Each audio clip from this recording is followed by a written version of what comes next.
Welcome, everyone. Hey, Glenn. Good morning or good afternoon. Can't believe it's 2 o'clock already. It's been one of those days. All right. The subject of this talk is your environment is your economy. And most people think they have a money problem, but they don't. They really have an environment problem. And what I mean by that is, when in Make Bank Without the Bank, I talked about following a system that built 700 million under management, right? Assets under management, AUM. And it was all designed because I knew what the commission rate was. So you can do the math, charge 1%, get 700 million. I mean, like, right. It was like, that was the goal, but that was my environment, was to build assets under management. But then I realized that the real constraint wasn't opportunity or income, but it was environment. The system around me was teaching accumulation, not ownership. Um, if your circle worships paychecks, like, let me tell you how much money I'm making, then you'll lease your life. If your circle owns assets, then you'll learn to print freedom. Like, you'll learn to print money that is freedom for you, right? So, everybody's heard this thing, show me your five closest people and I'll show you who you are in the future, right? Excuse me for that. I was going to eat lunch before this and I just never got around to it. So show me your the five people you spend the most time with, and I'll show you your future cash flow. And now I don't mean like your friends that you just hang out with, but who are your top five influences who you call for advice, you share your goals with, and you let them shape your thinking because you're going to ask their advice. You share goals, they give feedback. So raise your hand if your top five people that you listen to all own assets. And then keep your hand up if they control their time, right? Or does somebody else control their time? And most people's top five rent both their time and their assets, right? So the environment isn't just who you're with, it's what you consume too. Your media diet, your social media diet, your advisors, your dinner conversations, that's your economic thermostat.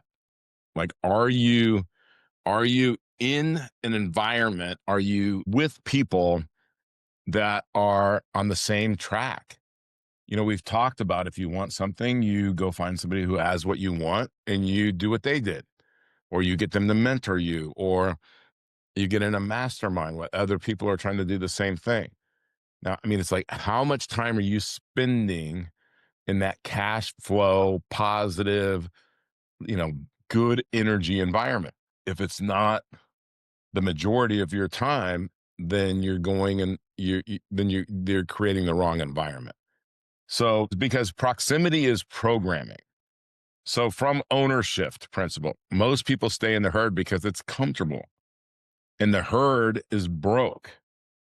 They're either broke for time, or they're broke for money, or they're broke for both. But so the room you're in sets your reference point for what's normal. If you're around billionaires every day, then that's just normal. That's what you expect. That's what they expect.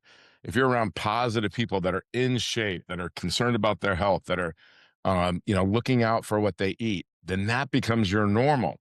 And and let's just stop there for a second.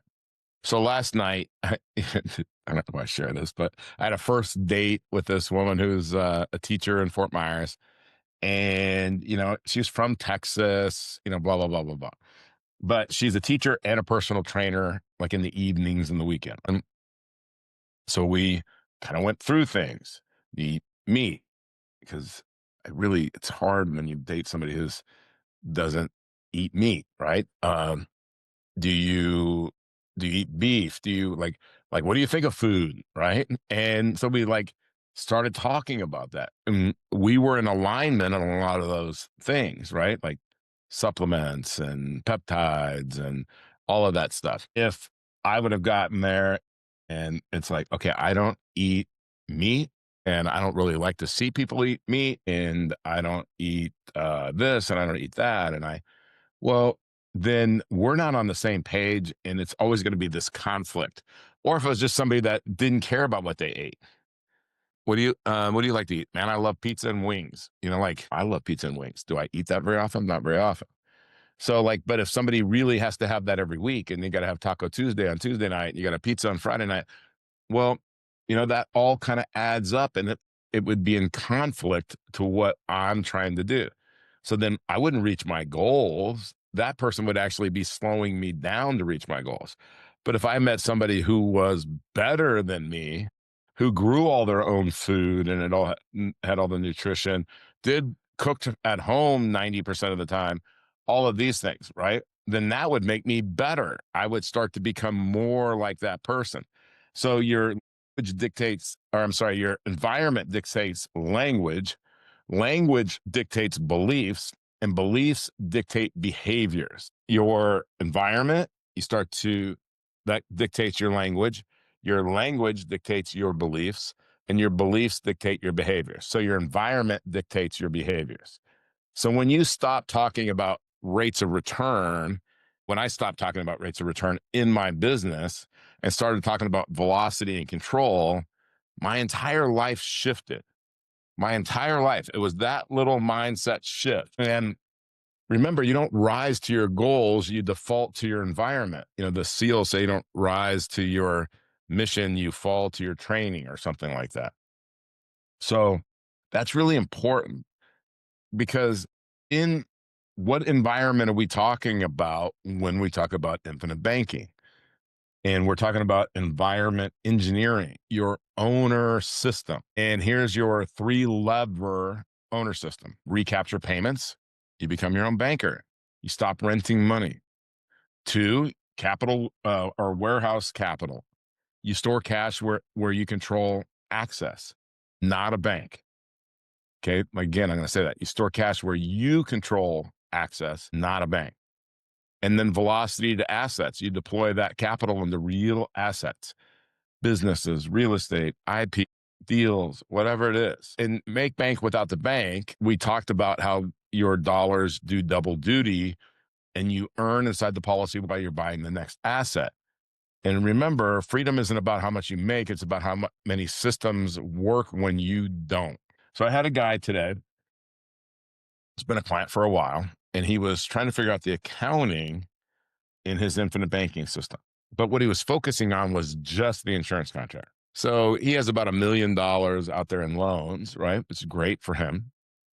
And some of the things that he has put it to work, he's making 20%, but he took a big chunk of that and he bought a residence. So now he's saying, well, this interest rate, blah, blah, blah, blah, blah. And I said, well, that's your mortgage payment. And he's like, well, what do you see? He was looking at it like that money was free and that he was, expending that money and it was free on the outside of the policy, but inside the policy, the interest was eating it alive. But remember what we talked about last week is if I borrowed at 4 and I made 7, that's not a 3% rate of return. It's divide 3, the profit, into your cost, right? So your interest income into your interest expense. And it's like a 75% rate of return, right? Okay. That's where Nelson like sometimes lost people, but that's what's really super important is that we understand. And again, this guy was doing a real estate deal where he was making 20% all day long on his money. But he wasn't looking at how much money he was making there. He's just looking at the interest and what it did to the insurance contract, which is why I always say that infinite banking is not about the insurance contract. All right, so let's go back to this environment or the circle, right? Your circle determines your ceiling. If you're with a bunch of people that their ceiling is low, guess what? You will have a low ceiling. No two minds meet without creating a third, more powerful one. So if you and I start talking, and I've been talking to Glenn about a bunch of things lately.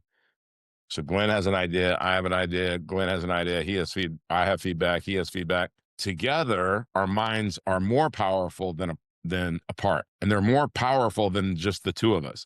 It's like that third thing that we're creating, right? So You need to create 3 rooms in your environment, is the paid room, the peer room, and the mentor room.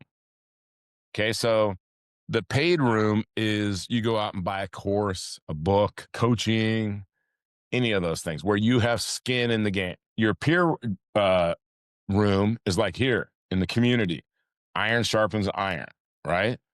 And then your mentor room is someone who's already free and you're learning from them. Okay. So here's the challenge: stop networking and start assembling. And then pick one person to meet with in the next week that makes you feel slightly out of place. That's growth. Could be somebody that has more real estate than you. Maybe they're in a different sector than you, something like that. But meet with one person that is slightly, okay, I'm not talking about, somebody totally different, slightly out of place, okay, where you're growing. All right. So here's a couple of quick, just kind of mental exercises. You have your mission, your allies, your assets, your obstacles, your action. What is your mission? What are you trying to accomplish? Who are the people that you can draw from right now? Your allies. What are the assets? What assets do you have available? Whether it's becoming your own banker, ownership, the community, courses on the community. What are the obstacles? What are the things that you have to, the opposition that you have to overcome? And then what actions can you take to overcome those obstacles? And then ask yourself, in your environment, especially those top 5 people, who's helping build your economy and who's taxing it?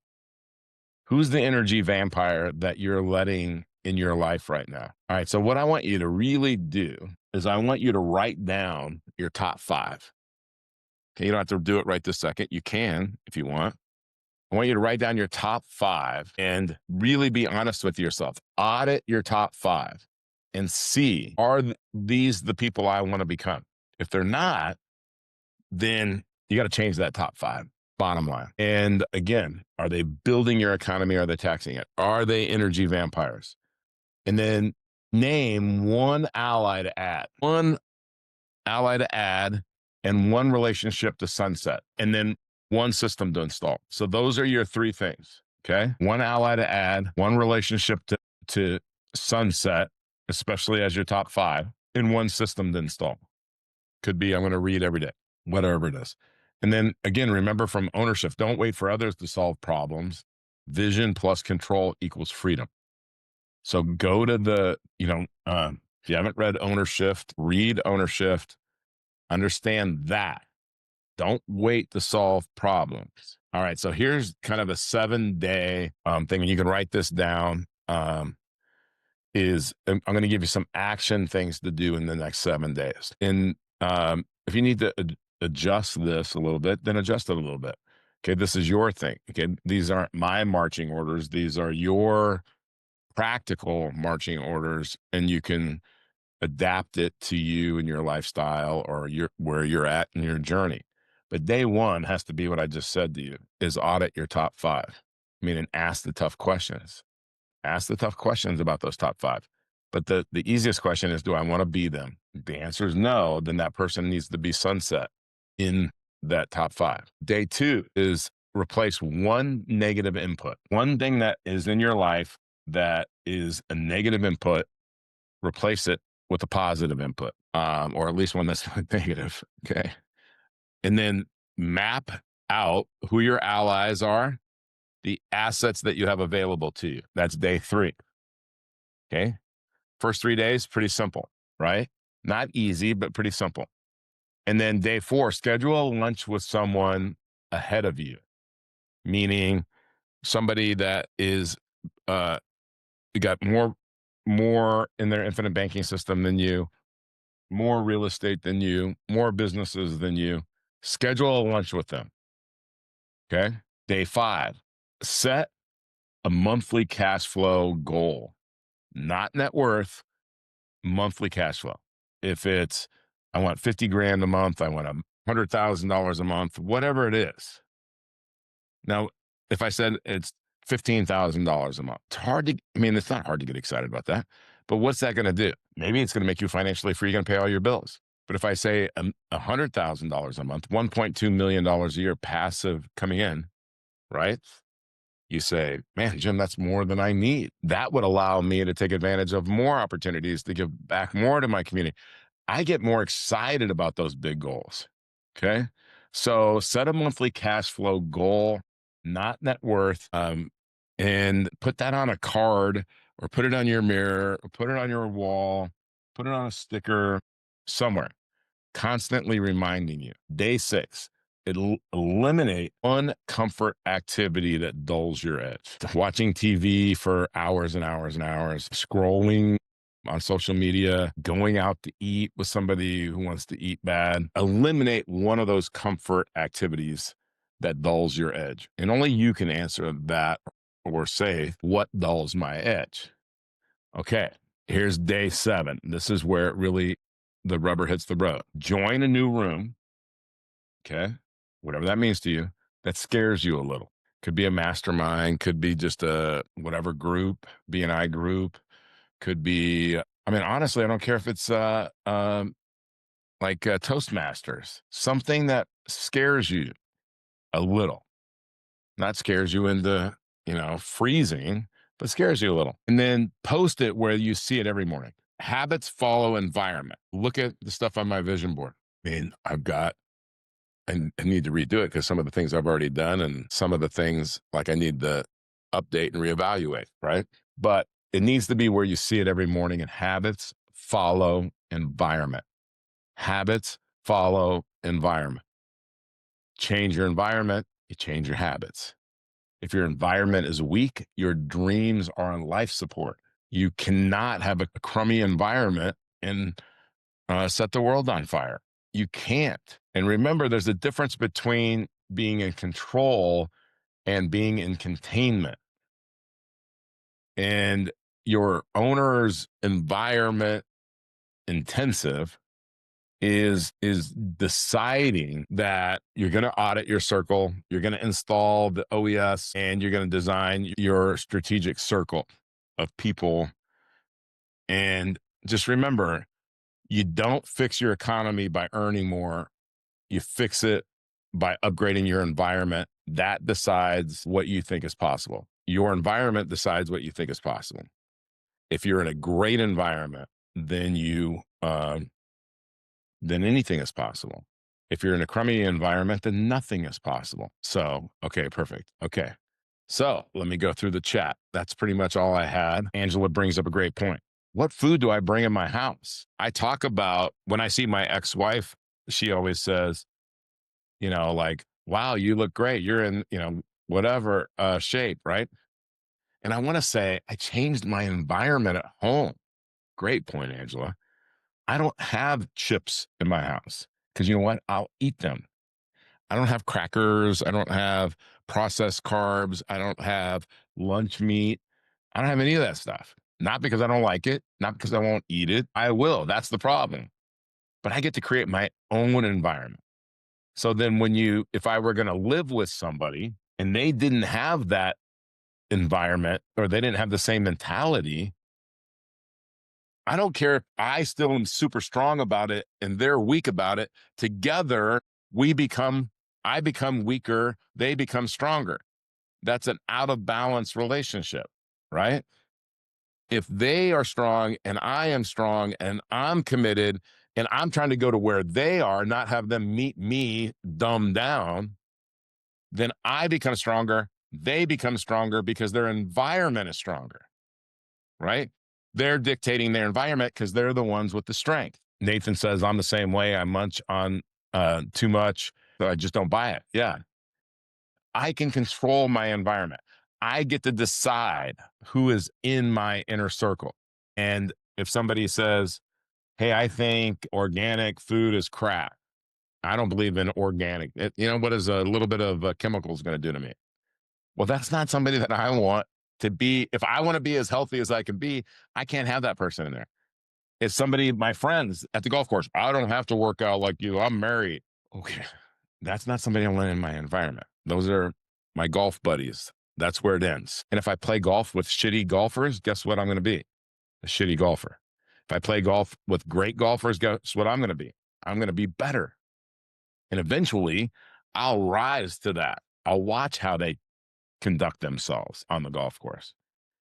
And so this is like, to me, this environment thing is, it's just so important because you can control it. Just like we're talking about with food, same way with wealth. And again, I love, Glenn's story because he went and found people that were doing what he wanted to do. And Glenn says we can't golf because of that. No, we can golf because you're learning, you're getting better. Harper Jones couldn't hit a golf ball. He had the worst swing I've ever seen in my life. And he's gotten a lot better. You know why? He's taking lessons, he's controlling his environment, he's getting better. Uh, my point is that we can all control our environment. And so let's get out there and control your environment. Go through those 7-day things that I said, but the one that you got to do it today is audit your top 5. And I hope you come back and you go, boom, that's it.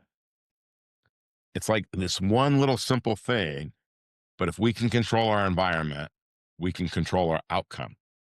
If we can control our environment, then we can get further towards our freedom goals. And audit your environment right now in whatever areas of your life you want to. Just take out a little piece of paper and just write it down. And if you like what you see, great. I hope you do. If you don't, change it. All right, y'all. Thank you very much. Have a great week and weekend, and Godspeed. We'll see you next week.